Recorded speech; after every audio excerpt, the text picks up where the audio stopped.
end or unmute yourself when we're finished. So Jan, David, take it away. Thank you. Thank you, Emily. Thank you, Francesca. And thank you, Tim, for inviting me. It's an honor to be here today. And thank you, David. I am really very much looking forward to our interview today.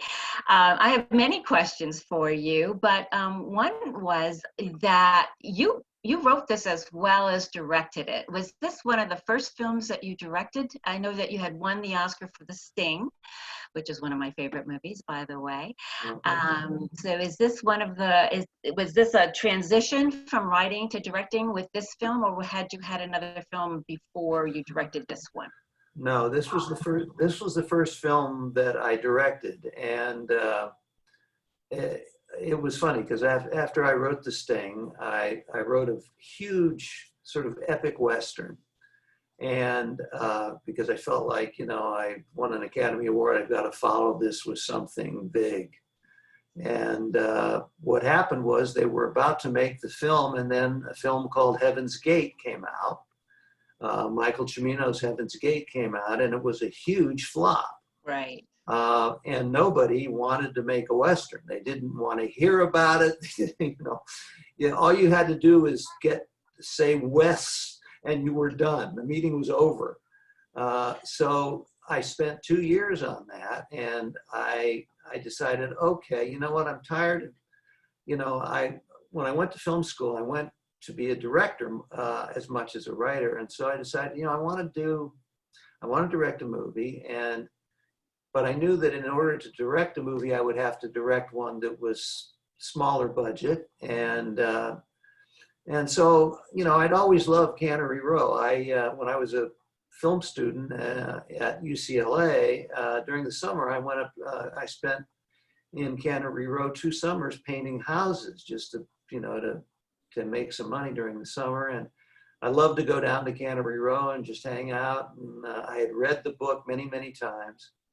And so I decided, you know what, I'll see if I can do a movie of Cannery Row. But I knew that I really couldn't just do the movie of Cannery Row, because Cannery Row is a collection of anecdotes, really. It doesn't have what you would call a straight line narrative in it. It's each chapter is sort of talking about a different person and a different kind of a situation. And so I felt like, gosh, I don't know how I could really do this. And then I discovered that Steinbeck had written a book called Sweet Thursday, which was kind of a sequel to Cannery Row in a way, but it did have a narrative line in it.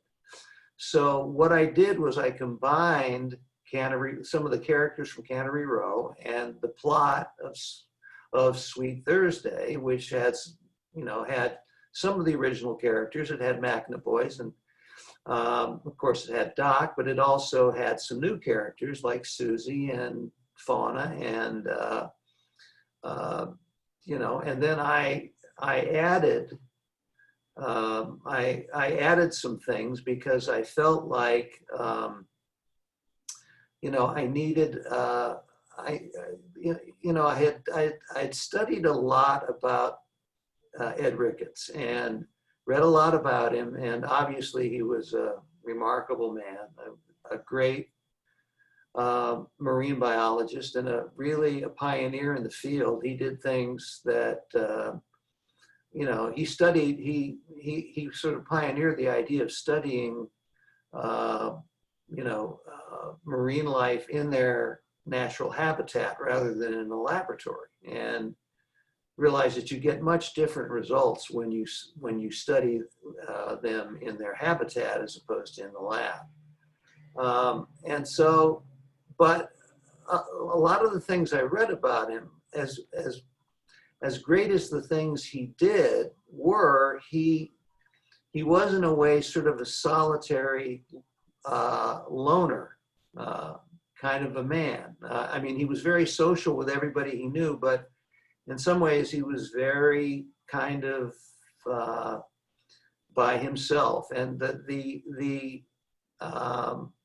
Sweet Thursday sort of tried to address that loneliness a little bit.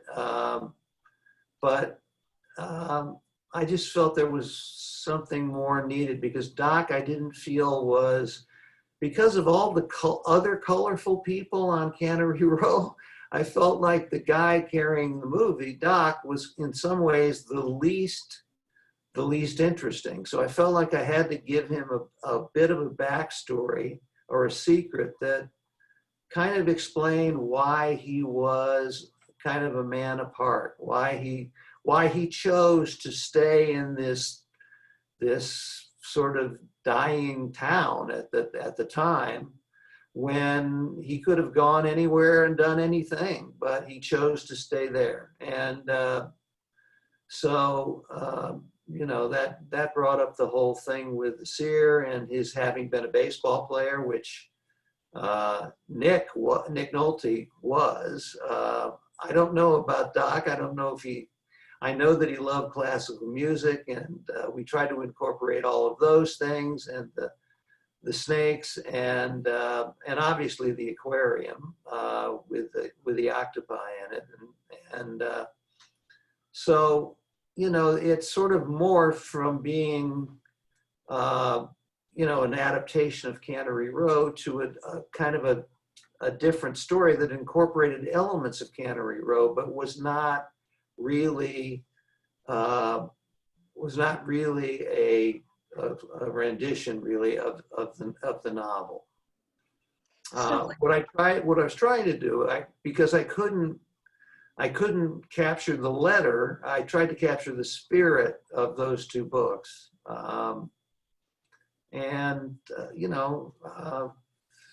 It's up to other people how well I did or not. But I did get a lot of blowback from people who loved the novel, because it wasn't the novel. I mean, it really wasn't. It was a story that incorporated some of the people from the novel and some of the incidents from the novel, but it was not the novel. So the character of Susie, so you created her. Was she part of those shorter stories, or part of Cannery Row originally, or The character of who? the lead character that Deborah Winger played? Oh, Susie. Susie. Yeah. Yes. No, she was in the book Sweet Thursday. Oh, she was in Sweet Thursday. Okay. Yeah. Yeah. Okay. So what was the casting process like? Because there's so much chemistry between Nick Nolte and Deborah Winger in this movie. How did you choose? Now, they were, the hot stars of the day when you were casting this. They weren't yet. I mean, they weren't yet. Okay, take it back.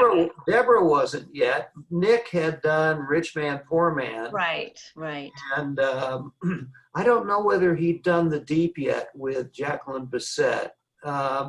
I can't remember, but gosh, the process of getting it made was, first of all, when I first went to David Begelman, the head of the studio at MGM at the time, I took the script to him and I said, I have, the part of Susie was written for a 22 to 25-year-old girl. And I said, I've got some great young actresses for this. I got that are interested. Deborah Winger, Jessica Lange, Barbara Hershey, Kim Basinger. And he said, I've never heard of any of them. I'm not using them. You have your choice of either using Liza Minnelli or Raquel Welch. And I said, what? First of all, they're like in their 40s. And I can't see Liza Minnelli and Nick Nolte as a couple. They're just not. And Raquel Welch, okay, maybe that, I said, okay, maybe I can make that work. But so I went to see Raquel Welch and I told her, I said, look,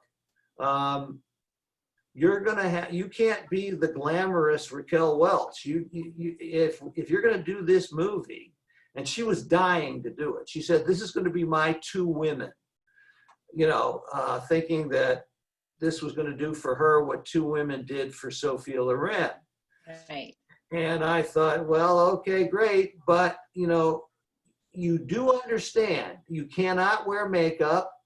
You are an itinerant woman who's come across the country on a bus. You can't be wearing glamorous stuff. You can't be, you're going to have to, you're going to have to look like more like a regular person than,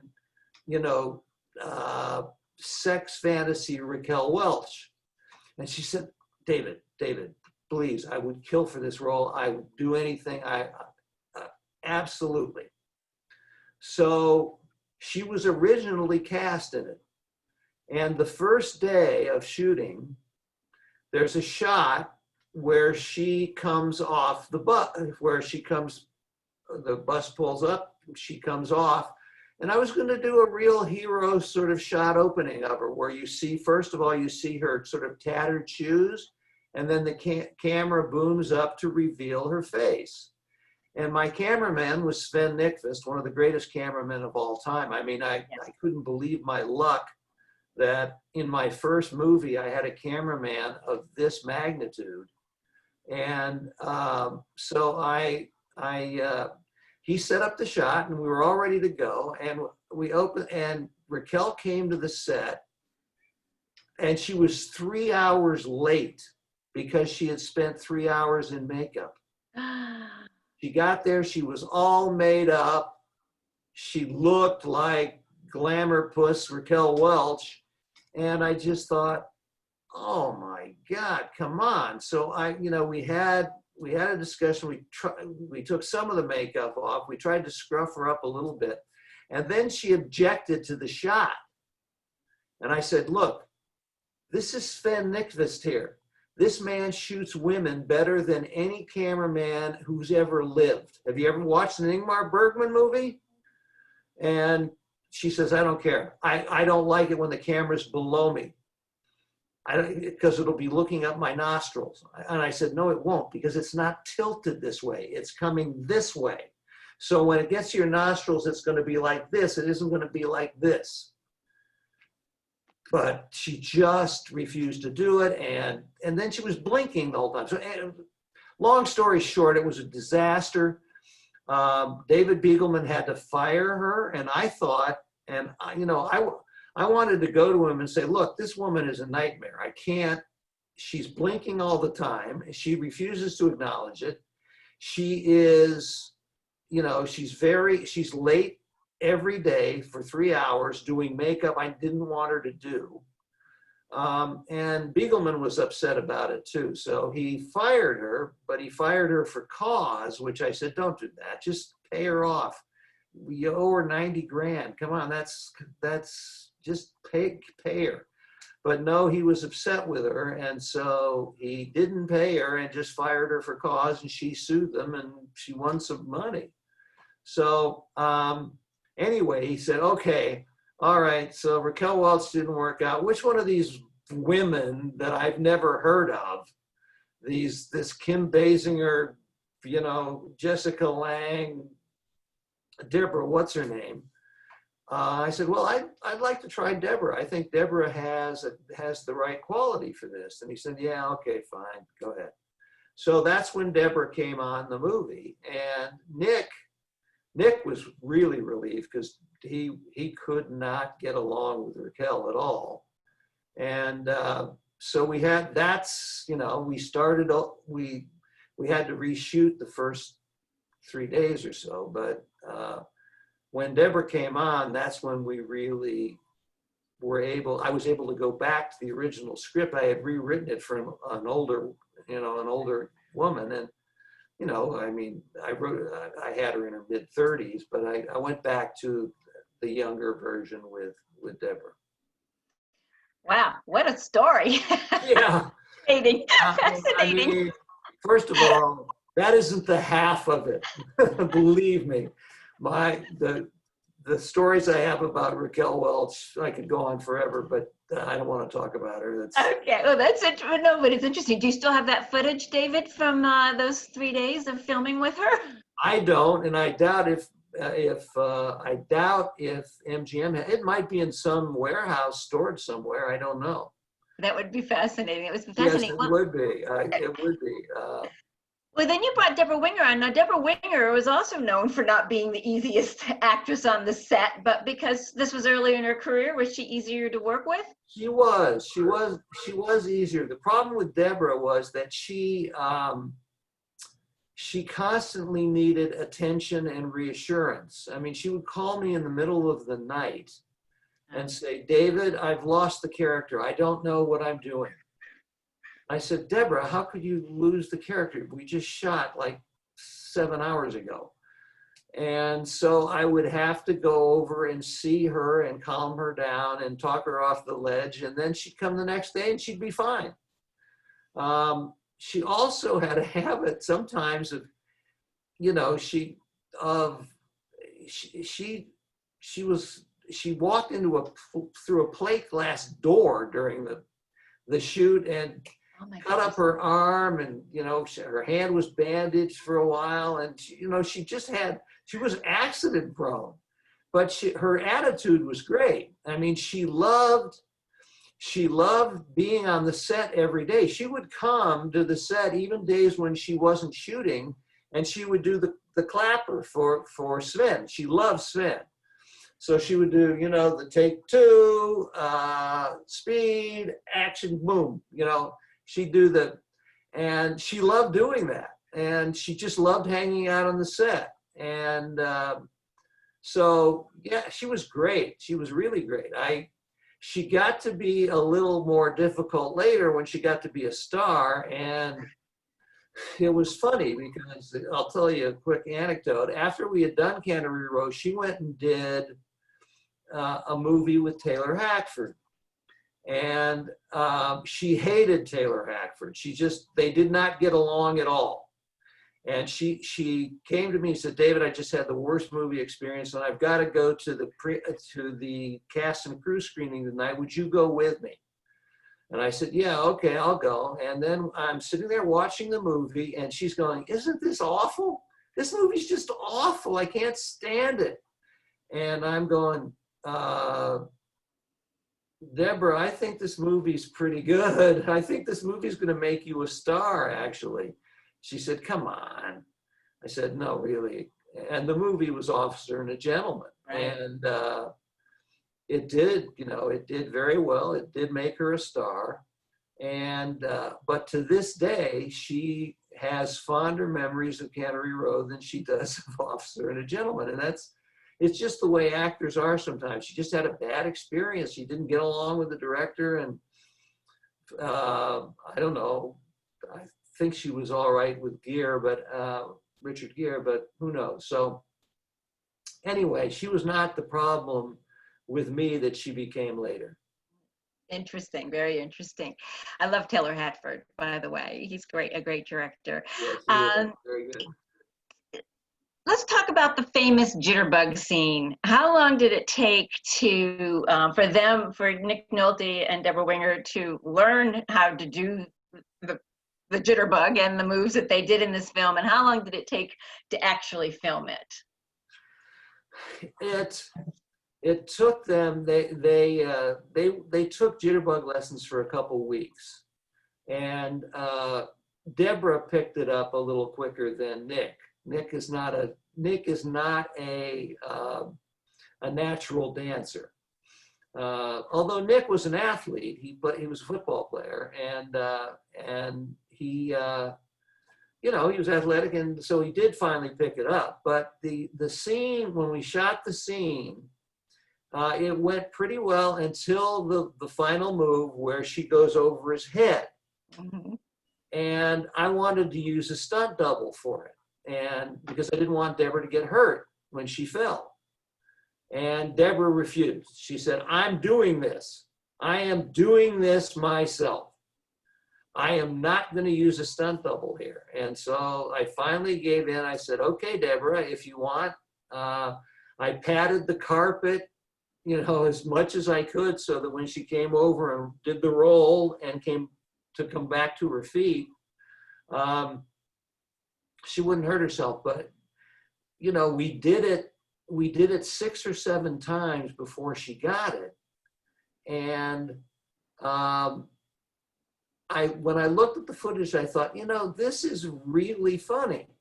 So we made a montage of them not getting it right until they finally did. And it was just using the footage of, them trying to get it right. And then finally they did.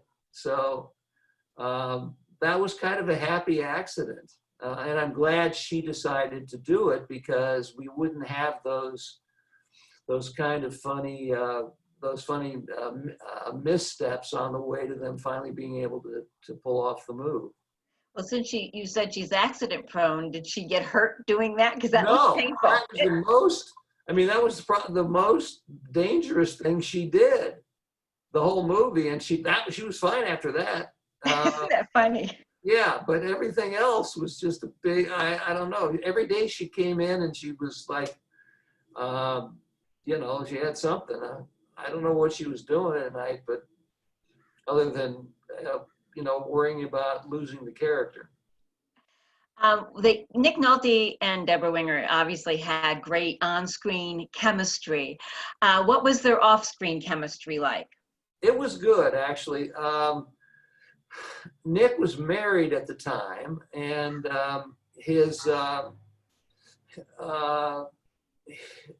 wife, his name was Pamela, but he called her Legs.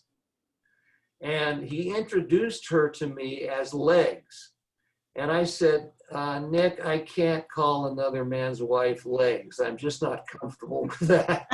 It just sounds like, it's like calling her thighs or breasts or, the hips or something. I can't do that.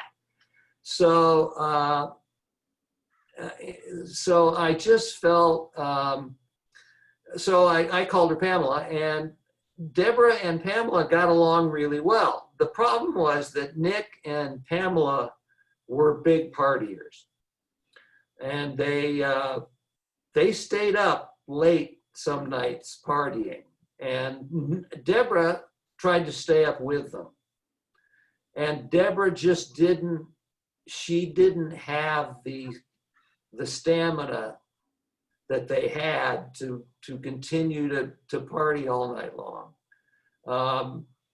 And by party, I don't, there may have been some substance abuse there. But there were mornings when Nick, who's a great guy, and by the way, Nick is one of the most well-read Steinbeck people I know. He's read everything that Steinbeck ever wrote. And one of his favorite Steinbeck novels is To a God Unknown. He wanted to make a movie of that at some point and never was. But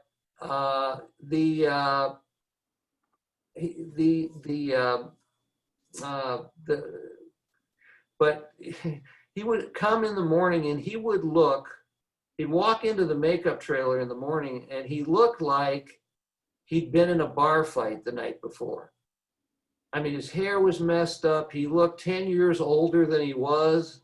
And I would think, oh my God, we can't shoot with him today. He doesn't, what are we gonna do? And then he would go into makeup and he would come out a half an hour later and he would look like Nick Nolte.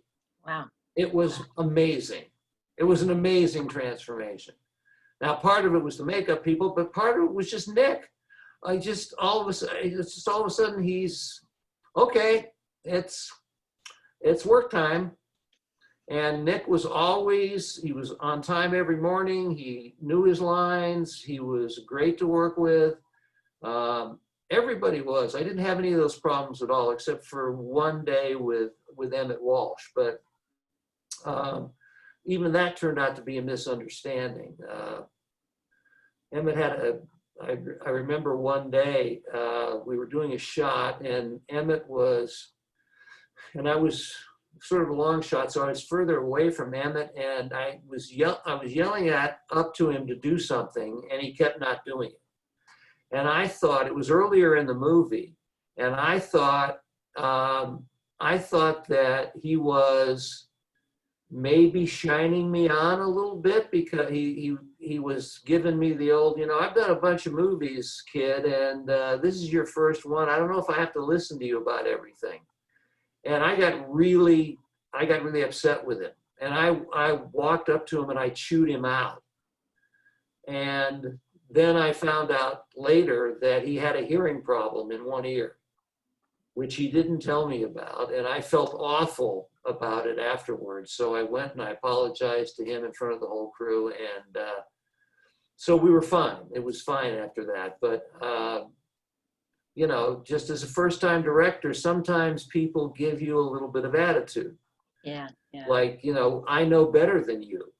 And, I always listened. But again, I wrote the script. I'd been with it for 4 years. It took me 4 years to get that movie made.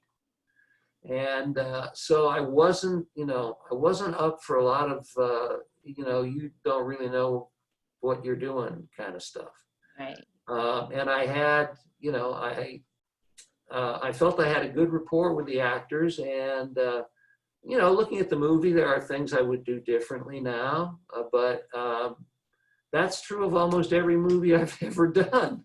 I mean, you always do the best you can, and then you look at it later and you go, oh my God, why didn't I do that instead of this?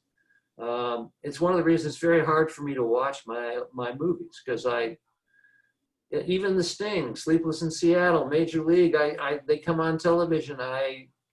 I'll watch them for about 5 minutes, and then I'll go, okay, this is good. Oh no, I can't watch that. Something will happen, I'll turn it off. And my wife is like, what's wrong with you? You can't watch your own movies. And I said, it just drives me nuts. Well, you have a different perspective on it too than you did when you were younger. And sometimes when we're involved in that creative process, we're in it so deeply. And then when you can step back, you can look at it and go, oh, okay, I would have changed this and that. So that I think you hear that all the time. And actors always say the same thing. I can't watch my performances because they feel, oh, I could have done this better or different. But I think that we're just also self-critical. I mean, that's true. Yeah. We definitely, I definitely am. Now, I have a few director friends who think they're God's gift. Yeah. I almost wish I could feel that way, but I don't. I am very self-critical. Well, I love Sleepless in Seattle is one of my other favorite movies I can watch all the time, as well as The Sting. I love both of those. Let me ask you this question. How much, if any, of Cannery Row was filmed in Cannery Row? How much? Yes. Well, if any. Parts of it. Yeah, well, some of the characters, Mac and the boy, obviously Doc. Mac No, was filmed in Cannery Row. Filmed in Cannery Row, yes. Filmed in Cannery Row. Parts that were filmed in Cannery Row were obviously the seer playing the trumpet at the beginning, up on top of one of the ruins of one of the old canneries. The scene with the seer and Deborah Winger down by the bay and walking up to through the ruins. The tide pool scene with not shot in Cannery Row, but shot in Monterey. The tide pool scene with Nick, where he's out in the tide pools looking for specimens, and also the scene in the dunes where he's pitching and he's pitching again after not pitching for a long time, and he just starts throwing faster and faster and faster until he's exhausted. And so somebody just said, why didn't you change the title? I don't know.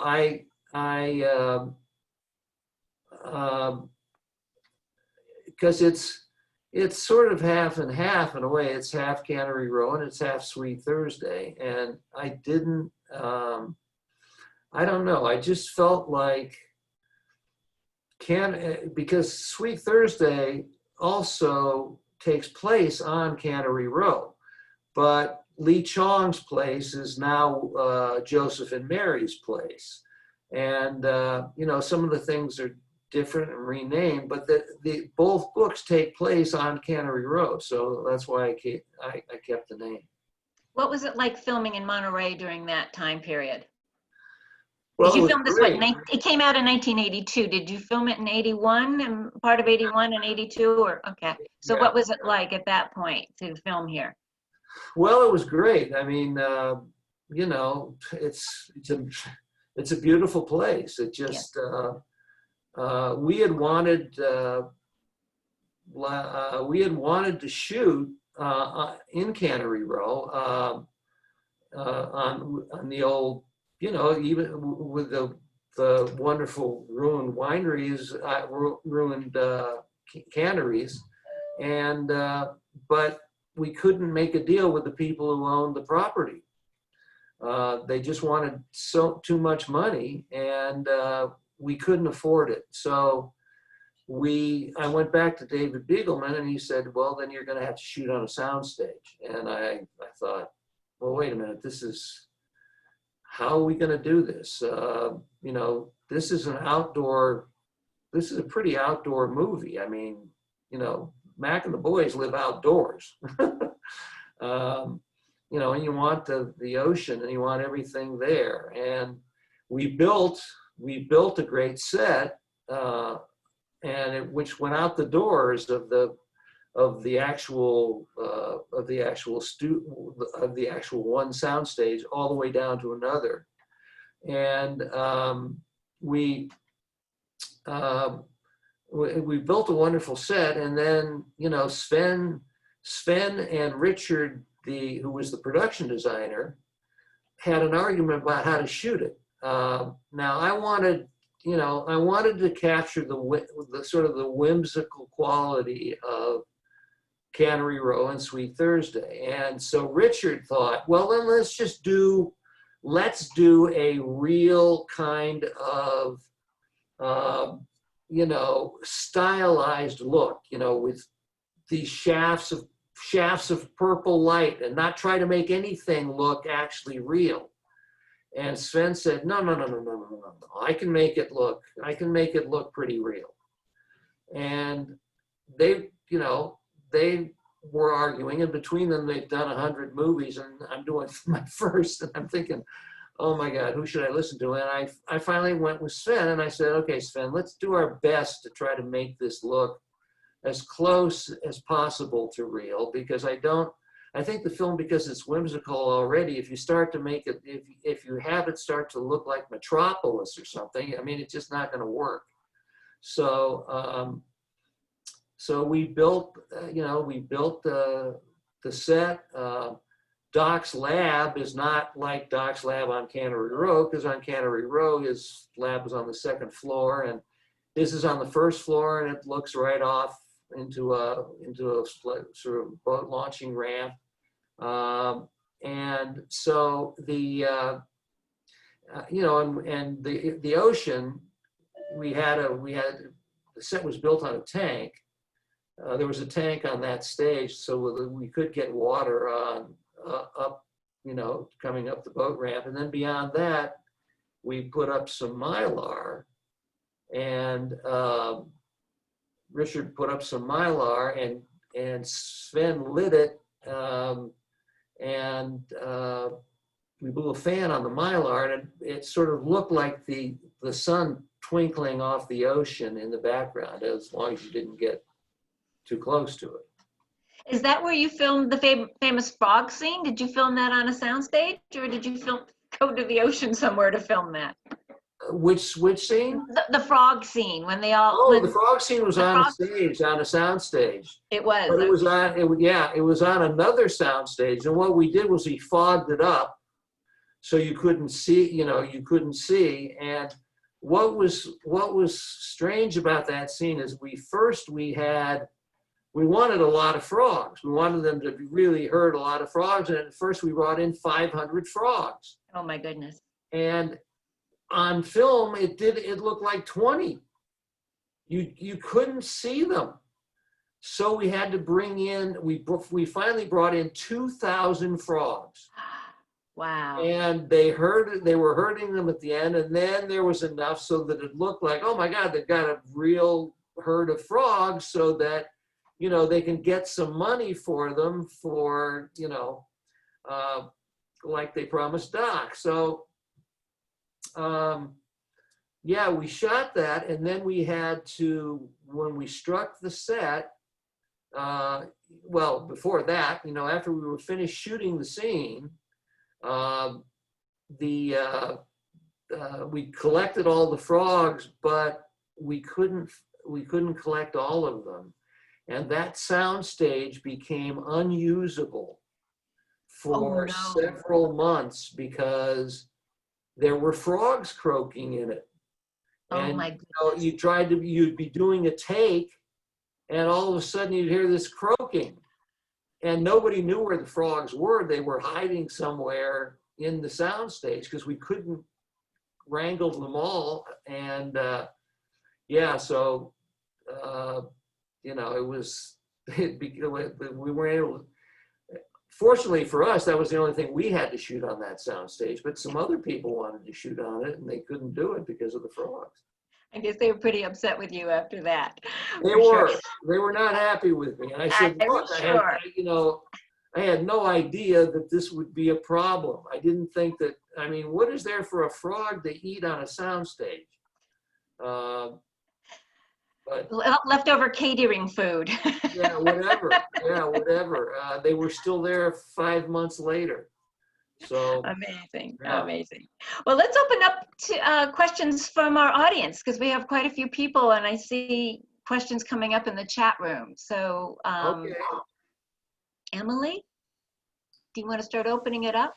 Sure thing. So yeah, folks can type into the chat, or you can go ahead and put yourself into gallery view. You can unmute yourself and ask your question out loud. We do have one question in the chat from Susan.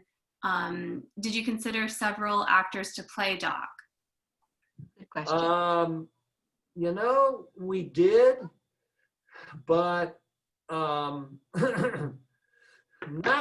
really, because Nick had heard. Nick was at the same agency I was at, and he had heard that there was a script of Cannery Row around. And when he heard that, he got in touch with me and said, "I want to do this. I'm a Steinbeck fan, and I would love to play Ed Ricketts." And I thought, God, this is great, Nick Nolte. But Nick wasn't. And I went to Beagleman and said, I got Nick Nolte, and he said, "Okay, but Nick Nolte's not a big enough star to put just his name alone on the marquee." That's when he said, you got to get a Raquel Welch or Liza Minnelli. So that's when we went through that whole thing. But Nick pretty much was in from the beginning. He really, I thought he really did a great job of being that really kind of obsessed marine biologist at the same time that he was a rugged guy, and he was a good man, and a lot of people looked up to him and felt that they would always want to help Doc in any way they could. And so Nick was great, and so there weren't a lot of actors that I saw for Nick. The big casting thing was Hazel, and in the book, Hazel isn't black, and I read a ton of people for Hazel, and the best one was Frank McRae. And I thought, God, can I do this? Because in the book, he's not black, and he's playing a guy who's kind of slow, and I don't want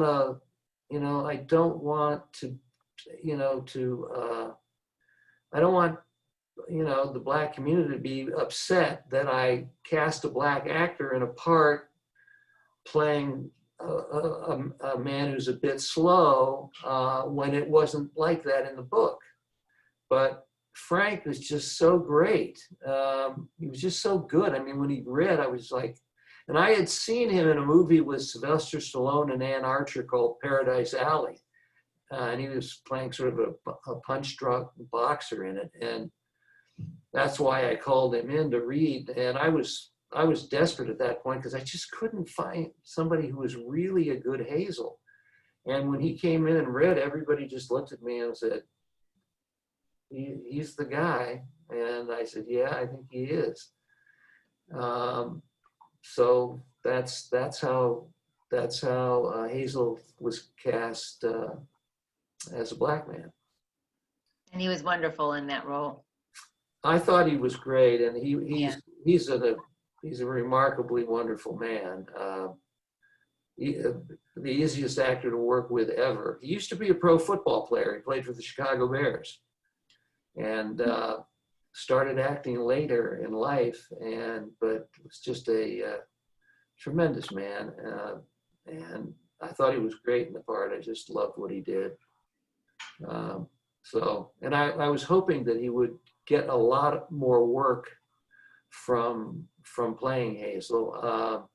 He did get some more work, but he was never the big character actor I felt he had the talent to be. It looks like we have a hand raised, a virtual hand raised in the audience. So Raka, if you'd like to unmute yourself, you can ask your question. Sorry, I can only see your email address there. You know, I can't, There you go. oh, am I unmuted? Yeah, I can't figure out how to rename myself. I'm not Roka. Oh, okay, sorry. But, you know, I can't figure it out, but that's okay. You know, David, I went to the Monterey Library, and they no longer had Jackson Benson's 900,000 page biography on John Steinbeck. Yeah. In the history room. And I remember reading it. I don't think there was anything more definitive on John Steinbeck than that book. But they were very nice. I think with Francesca, she's here somewhere. They actually went to Amazon and bought me the book. So here I am with this 1,000-page John Steinbeck book, which I love. And my question is, you have met John Steinbeck, and maybe you've already answered this question, but have you? No, John Steinbeck was not alive when we did this. Oh, I know, but you never have met him. No, I never met Steinbeck, and obviously Ed Ricketts was dead too. Right. Um, What about his sons? You never met his sons? I met some of the people, in the Steinbeck estate. Although the studio always tries to keep the director away from the rights holders, the estate, because they're afraid that the director will give too much away. I guess, because you want to do the movie so bad. So I didn't spend a lot of time with them, but they were all on board, and they seemed very nice. And I felt a real responsibility to try to, like I say, if I couldn't do the book as it was written, I could at least try to capture the spirit somewhat of Cannery Row and the people that it was written about. What made you decide to hire John Huston as the narrator? How did you attract him to this project? Because he's perfect. Of course, we love John Huston's voice. I was that was through my agency, and I said, I wanted to use a narrator because I sort of wanted to have John Steinbeck's voice in this. Because many of the things the narrator says about the characters and the situations come right out of the books. And they said, well, how do you feel about John Huston? I said, are you kidding? Would John Huston do this? And he came over, and I was completely tongue-tied. I didn't know what to say. I said, this is John Huston, my God, I'm standing next to a legendary director, and but he was as nice as he could be. He didn't like to do a lot of takes. Every once in a while, he would say, every once in a while, we do a take, and I'd say, okay, let's do one more. And he said, no, Dave, I think that's the one. And I said, yeah, I think you're right. I didn't really want to get in an argument with John Steinbeck about his performance. So Yeah, yeah. I pretty much backed off of that. But John Huston, not John Steinbeck. Right. So I was really, really fortunate and really grateful to be able to work with someone like that. And he was wonderful. He really was. And we talked a little bit about directing, and he taught me a lot of things to think about, how to think about things as a director. And, you know, I could barely scratch the surface of what he knew, but it was just great to have. I say, what an amazing experience for you as being a first-time director to be working with the legendary John Huston. Well, yeah. Yeah. The only thing that's difficult about being around John Huston is it makes you feel like you haven't lived any kind of a life, because this guy, he had done so many things and been part of so many great movies and friends with so many great people and done so many great things with them outside of the movies that it just made you feel like I have done nothing in my life. Haven't done any of these things I mean, he was just, he was a great liver of life. And, you know, you didn't want to be on his bad side. He was a tough guy, but he was great with me. And, you know, I just marveled at what a life he led. I mean, some of his stories were just amazing. And, you know, in 2 days, I couldn't even, you know, he couldn't even tell me a 100th of them. But the ones he told me were really remarkable. I mean, he worked with Ava Gardner, and I mean, it kind of just goes on and on. I mean, people, Elizabeth Taylor, Richard Burton. Lots of them. I mean, it's just anybody you could name. And I just thought, what a life. Other questions from our audience, Emily? Yes, well, actually, to follow up on that, Susan was wondering if John Huston talked at all about his friendship with Steinbeck while you were working with him.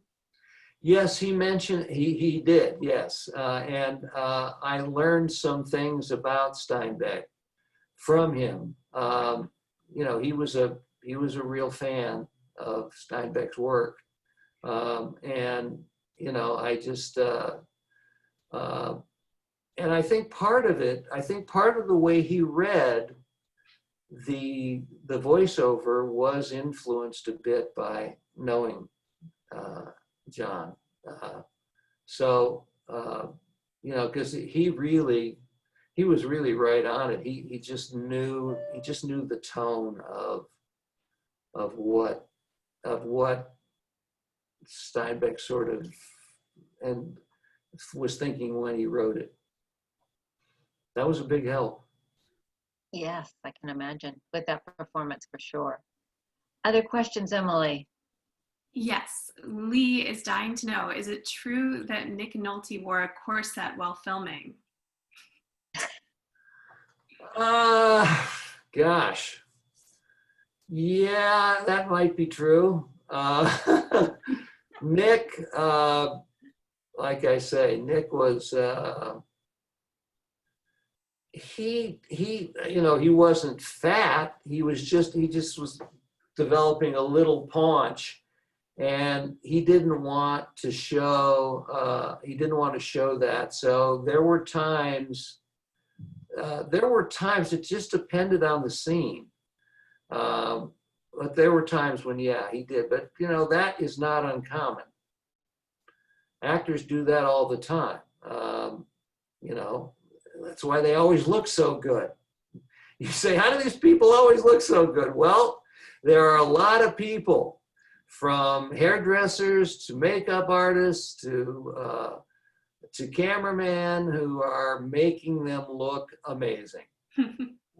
You'd be surprised who could look like a movie star with those kinds of people working on them. But Nick was a great looking guy. Don't get me wrong. As a young man who's a great looking guy, he looks you know, as he grew older, and he started to look like a homeless man at times, but you know, he could always go back into a movie and just look as great as ever. So, but Nick is a wonderful person, and he related to the solitariness of Doc, because he is sort of that way himself. He's just a kind of a lone wolf again, like Doc Ricketts was. Have you remained friends with him through the years, David? We have. We see each other less just because of, you know, different family situations, and he doesn't live out here, or hasn't in a while.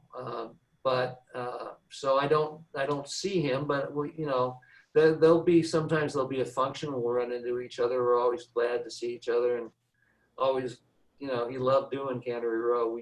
We had a great time doing it. I have to say, it was one of the happier movie experiences that I've had. Oh, that's nice. That's nice to hear. Other questions? I keep seeing hands up and people in the chat. Yes, We have a I lot. see Harriet's got her hand up. So Harriet, do you want to unmute yourself and ask? I think I'm unmuted, yes? There you Yeah. are. Yeah, there you go. I put it in the chat, and this is wonderful. And I was wondering, I found this in a book sale at a library. I don't know if it was at the Monterey Library, but it's Steinbeck, A Life in Letters. Mm-hmm. You know, this wonderful, wonderful book. Yes. Oh my gosh, it is so fantastic. Maybe you want to share a little bit about it, but I found this as extraordinary from a writer's perspective, a personal perspective, and so revealing, because this was like his warm-up before he would really start writing his letters to all his correspondents. Mm-hmm. And it's monstrous. I mean, it started from his early years. Wow. So maybe you want to talk about that a little bit. Yeah, I mean, it was all part of sort of, you know, I read everything I could on John or Steinbeck. I didn't know him. I shouldn't call him John. It's like calling him John like I knew him. I didn't. But I think, you know, one of the things that he always had to fight against was what I call the Eastern bias. He was a Western writer, and most of the critics felt like he was not the equal of the Hemingways and the Faulkners and the Fitzgeralds and the other great members of the canon. And you know, I think it really, I think in some ways it really upset him. Now it's not so clear in his letters. His letters are wonderful, and they're so insightful, and a lot of the great ones are, you know, the ones that interested me a lot were about, you know, trips he took with Doc down to Baja California, and they would go out on the boat together, and those times he spent alone with Doc, those are great. That's great stuff. I just, you know, I was so, one of the hardest things for me in the movie was writing dialogue next to dialogue that he'd written in the books. I just said, oh my God, who am I to write dialogue next to John Steinbeck's dialogue? But you have to, because you can't, you have to fill in certain gaps, and for certain characters that, you know, and there were a couple of characters that weren't in either of the books, like the seer. And yeah, I mean, it was intimidating, but at the same time, it was, you know, I wish he had been alive so that I could have talked to him, and, you know, but those letters are the next best thing. They're really a great insight into him. Did you remember, I thought that was so fascinating, what you mentioned about his trips when he would take his children. Yeah. And do you remember that Terrence McNally who was very young and at Columbia, and Elia Kazan had suggested, I have this great student. It was Terrence McNally, who went on to be the teacher, for the children. And I, oh my gosh, isn't this extraordinary? Because he was very young at the time, and what a wonderful thing to happen, and that connection. Yeah. Yeah. So David, as you were talking a little bit about writing the dialogue, we have a question from Kim. It's nice to see you again, Kim. How long did the writing process actually take you to complete the screenplay? I tried at first to do the book Cannery Row, and I had to make up so much stuff to try to get these characters all together in a dramatic line that would tell a 2-hour story. And it was very hard. And then I discovered Sweet Thursday, and it was like, oh, he did it for me. So it took me probably 4 or 5 months to write the screenplay. And I really, part of it was just, there were just things that, a lot of it was just battling with myself to say, I think I need to do this to make this work. And he didn't do this in the books. And the books are great but books and movies work differently. And so to make the movie work, I had to do some things that weren't in the book. And every time I had to do something that wasn't, I always felt like, God, can I do this? Can I, but I felt, I guess my final decision was I had to do what was best for the movie, in the hopes that, and my hopes for the movie were that, it would drive people back to reading Steinbeck. Because at the time the movie was being made, Steinbeck was not in some of the conversations about the great writers that he should have been. And these things go in cycles.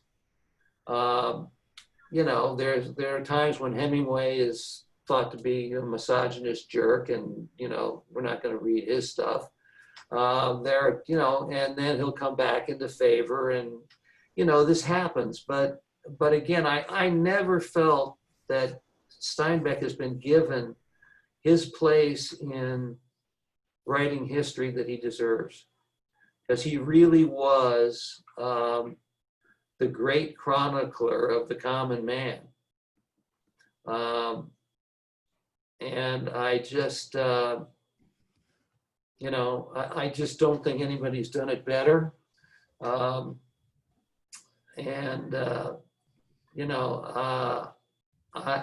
of my biggest disappointments that the film didn't do more business was that it didn't help people go back and read Steinbeck. And a lot of people, one of the reasons it took me 4 years to get it made was I go to producers and they say, well, why should we make a movie about a book that everybody had to read in high school?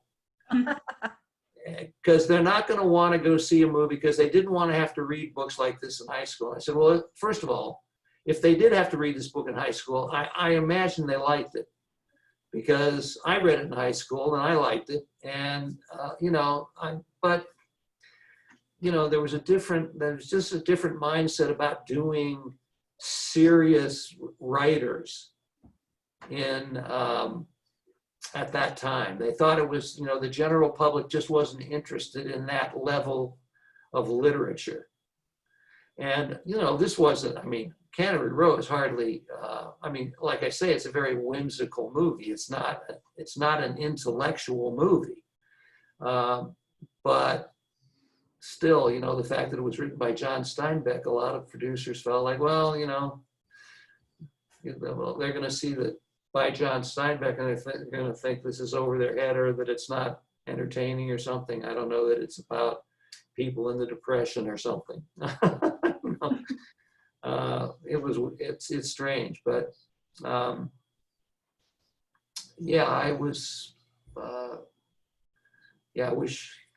Now, did I answer the question? What was the question again? Because I think I went a little far afield. Yeah, absolutely. Okay. Oh, I have a question. One question, David, I'm wondering, where does the baseball stuff come from? That was basically me and Nick. We felt like, I felt like, I think I was talking about this earlier. And I can't remember whether it was before we started or if I've already talked about this, let me know. But, that part of Doc that was the loner, that part of Doc who stayed on Cannery Row, even though he was basically almost a world-renowned marine biologist, he could have lived anywhere. And he stayed on Cannery Row, and there's not a lot of information about Doc and women. And, I thought, okay, was Doc gay? Was Doc a loner? Was Doc just incredibly discreet? What? I don't know. I didn't find any answers to that question, but I knew that Doc was a loner in a way. I mean, obviously his friends everybody loved him and everybody turned to him for advice and everybody wanted to do things for him, but they all had a sense that he was a bit melancholic. And so I felt like I wanted to do something. I give him something in the movie, something in his background that has always sort of haunted him. And so I made him Eddie the Blur, the great pitcher who had a great career until he hit this one guy in the head, and that was the seer. And the seer was, of course, never the same. He didn't kill him, but the seer sort of became an odd, eccentric person. And so that was, it was the kind of thing that you did sort of at the time in movies. I don't think I'd do it today. I would just let him be melancholic and people could be a little bit, and people could just think that's his character. But you sort of, back in the 80s, you sort of needed to explain those things for people. And so, I don't know, we did that, and we did that because Nick was an athlete, and he really responded to that idea. And that's something that is not in either book, obviously. And that was the biggest leap I had to make, was to do that. And I took a lot of heat for it. There were a lot of unkind reviews of Cannery Row, and I just stopped reading them after a while because I just said, I made a decision to go a certain way, to try to do what I felt I could, that would not only get made, but would preserve some of the spirit of the Cannery Row that I loved and that I saw disappearing with, a bunch of, t-shirt shops and other things starting to creep up at that time. And, it's now much more upscale, I think, than it used to be. But at first it was a real tourist trap for a while. And I don't know, I haven't been there in in 5 years, 6 years. So, but yeah, that decision was, that was a difficult one. And,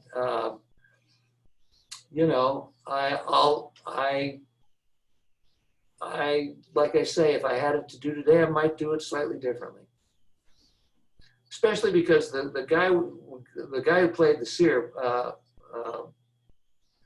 was a guy named Sunshine Parker, and he wasn't really an actor. He was just an eccentric person. And there were times when that really worked well, and there were times when it didn't work quite as well. So, but anyway, that was the genesis of that Thank you. Yeah. subplot. David, there's another question from the chat from Robbie. Did you ever want to adapt other Steinbeck works into film?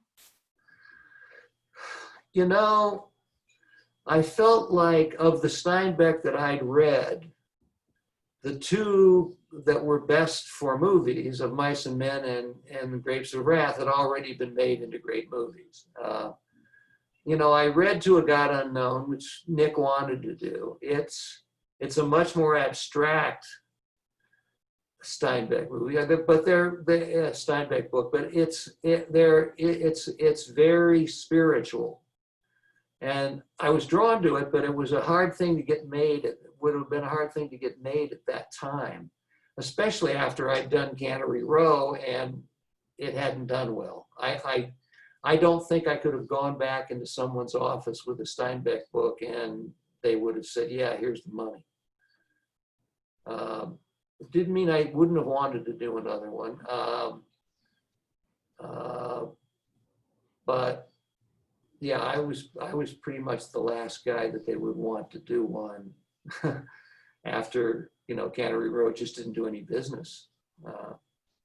I'll never forget, I went to the Village Theater in Westwood, which is the cavernously big theater, on the opening night of Cannery Row. And I went in and there were like 25 people there. And I was just heartbroken. I just felt like, well, I knew that, you know, they didn't do a big campaign for it, but I had hoped that maybe there might have been some word of mouth or something. And I never went to another first opening night of a film of mine again because of it. I didn't ever want to feel like that again. I was so disappointed. And I felt I had let people down. You know, that was the feeling I had, is what did I do that there's 25 people here? David, one of the things in doing my research for this was, in retrospect, people have, you know, discovered your movie. Many people who were too young, you know, in 1982 to watch the movie. And I actually was reading some of the reviews of people who have watched your movie through the years. And many people put it in their top 10 movies from the 1980s. And said it's just a real treasure that people should discover. So, you know, sometimes movies can be ahead of their time, as books can be, and writers, and many, you know, many things sometimes are ahead of their time. And then we get to look at them, you know, at a different point in our lives and a different point in history, and we can revisit it and look at it with fresh eyes and with a new fervor towards it. So I just want you to know that people really do appreciate your film very, very much. That's really nice to hear. I think it's probably also, with younger kids, they may not have read the book. Right. And so they just take the movie as a movie, not as a movie that isn't the book. Right. Which I think was one of the reasons that I got so much heat, was that I did a movie called Cannery Row that wasn't the book Cannery Row. And so if you watch it just as a movie now, right. It's probably a much different experience than watching it with the novel in mind. Exactly. So I'm very glad to hear that. It's you know, it's very hard to find on DVD. It's but really, you can get it on demand. Yeah. Easily. Oh, it's very easy. I just Okay. I just spoke into my into my whatever you think you call that anyhow, and I just said Cannery Row, and it popped right up, and I could rent it for very little. You know, so it's very easy. I talk to my TV all the time now with my remote control. I'm glad to hear that. I'm glad to hear that. Now, and I had seen it when it first came out, when it originally came out, and it was nice to come back and look at it and watch it again now, all these years later, and did have a different appreciation for the film in retrospect, because again, I've had many life experiences subsequently since then, and that's what's so great about movies, that we can go back and, you know, there are movies that I've just always loved, and then I go back and go, why did I love that movie so much? Yeah, no, I've had that experience with a couple movies recently. As a matter of fact, when I the last time I saw Cannery Row, because I went back and I made myself watch it. And there are some things I love in it and some other things I'm like, I feel like, Dave, you should have done that better. But the film, it was strange because at the time, Jack Nietzsche did the music. I And was the going to talk to you music about the music. Yes, go ahead. is all boogie woogie and kind of, it's mostly boogie woogie. And Dr. John did all of that stuff. And Dr. John, I remember being in the studio with Dr. John and Jack Nietzsche while we were doing that stuff. And Jack, he scored some stuff too. He wrote some stuff that was the score. But the movie has a slightly more mournful feeling than I thought it did at the time that I made it. And maybe it was just my being older or something, but the theme that Jack wrote seemed a little more, like I said, a little more mournful than how I experienced it as we were doing the music and as I was putting the music to it. But it was amazing with Dr. John, Mac Rebennack.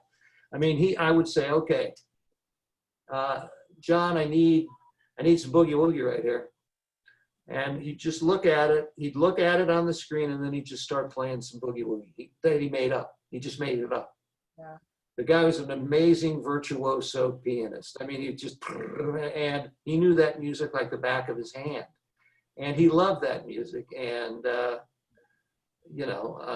it was a real privilege and an honor to work with him. And we had to sneak him into California because he was wanted.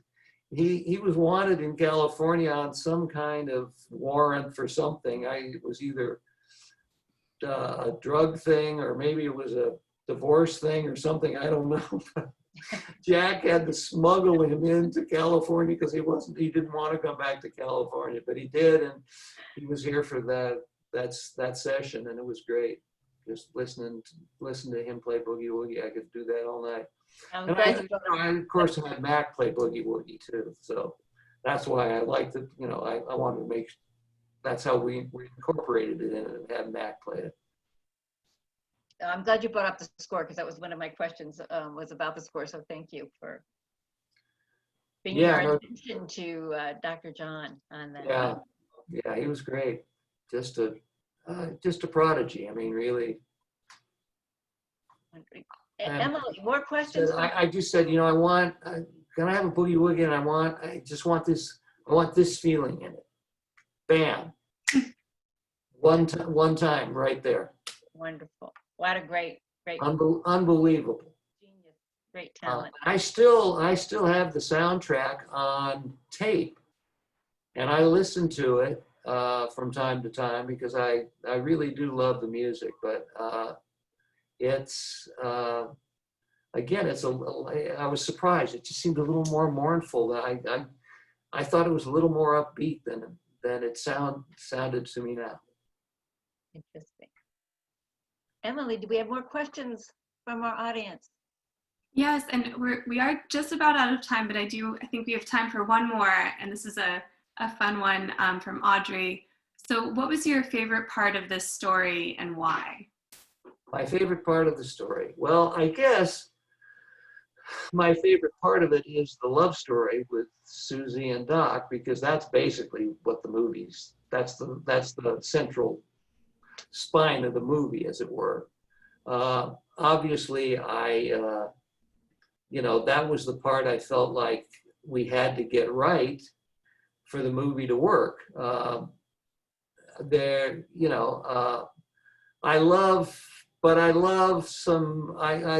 some things I love. I love when Hazel breaks his arm and the way he comes in and talks to Doc about it. And one of my favorite things in the movie is the tide pool scene that I did to the fifth Brandenburg Concerto, where he's out in the tide pools. I just love to watch that sequence. It just really works for me somehow. some of the stuff with Mac and the boys is fun, although I felt in some ways I was a little over the top at times with Mac and the boys, that I could have, if I did them again, I would bring them just down a little bit. Play them more in the range, not in the same range as Doc and Susie, but a little more and not quite as overtly comic as they were. But yeah, the most important thing to me was Nick and Deborah and that relationship, and her storming into his lab and saying, "What do you got? Snakes and bugs and just really really going off on him, and they, just them having a very push and pull, volatile relationship. That's because that was the heart of it, and they were my two stars, and so that's what you always remember, and that's what I'll always remember and love about doing the movie.